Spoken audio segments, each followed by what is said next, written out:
Last October, California's Democratic Governor Jerry Brown signed legislation which would allow terminally ill people to request life-ending medication from their doctors.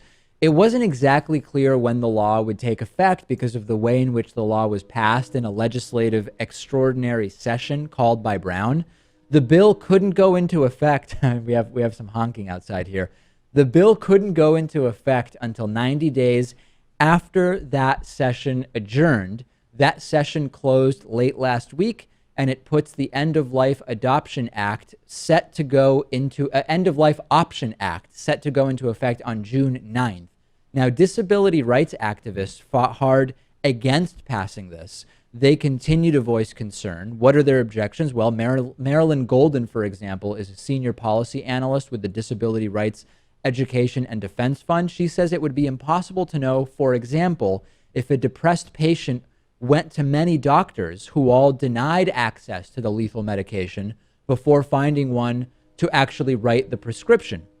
Now, as written, the law requires 2 doctors to agree before prescribing these drugs that a patient has fewer than 6 months to live. Patients must also be able to swallow the medication themselves and must affirm in writing 48 hours before taking the medication that they are going to do so. So, Louis, are you comfortable with the protections that are in place to ensure that only the people that are designed to get the life-ending medication will have access to it? Yes, it seems fine to me. And that honking is really distracting, but I will try to focus here. So I think that, of course, you're going to have situations where there might be families that are upset with this. It Right. seems that there does not need to be any type of consent or agreement with family members. Family members could then go after these doctors. Things could get really messy. But I think generally speaking, it's a good system. And for those who find that this system is too difficult, you do have options in other countries or states. There is a lot of controversy over this, but I think that the controversy decreases in my mind when you break it down into its component parts.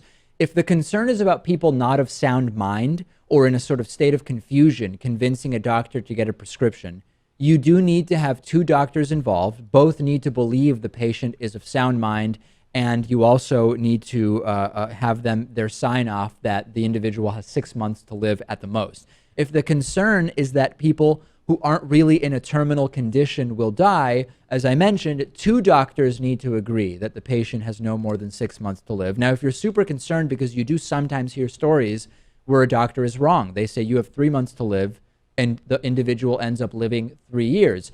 If someone is in such agony that while of sound mind, they say, I want the prescription drugs, and the doctors agree, even incorrectly, that there's no reason to think the individual has more than 6 months to live, is it that bad to let this individual make their decision, even if it was true that, you know what, they were expected to have 6 months to live, and they actually could have lived 18 months? If the individual was of sound mind in such agony that they wanted this, why should we deny that to them? And my thought is we shouldn't. Right. Of course not. And so let people be able to make that decision.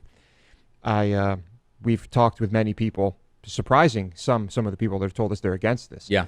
I understand it, but I'm for this. We know for a fact people do die in agony and prolonged suffering, even in hospice or when palliative care is provided. And remember, this is optional. If you're against this for yourself, no one is going to force you to do anything that you don't want to. And the big issue is patients with dementia, and that is not included in this legislation. Many patients with dementia do want to die, but you can't have legal follow through, even in states with physician-assisted suicide, because their ability to consent is considered affected by the disease. That's a really big issue that's being discussed extensively and sort of a bigger issue than we have time for today.